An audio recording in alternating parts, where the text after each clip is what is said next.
বলছি আপনার নামটা জানা হলো না। জানার ইচ্ছা হয়নি তাই জানেন না। জানতে পারি? প্রীতি। বেশ মিষ্টি নাম তো আপনার। জানি, আপনারটাও বলেই দিন। বিনয়। আমি সেদিন আপনার জন্য 4 ঘন্টা অপেক্ষা করেছি, আপনি আসেননি, কারণটা জানতে পারি? বাবা। মানে? মানে বাবা আসতে দেয়নি। মানে কেন? কেন মানে পরীক্ষা কদিন পরে তাই। এ বাবা, আপনার পরীক্ষা জানলে তো আমি আপনাকে আজকে ডাকতামই না। আপনি আপনি বাড়ি গিয়ে পড়তে বসুন। পড়ায় মন নেই। কোথায় মন তাহলে?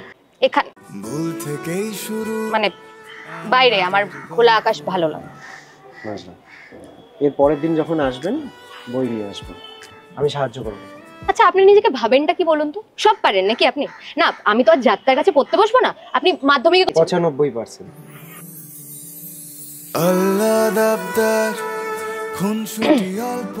ঠিক আছে, কাল দুপুর 3টে।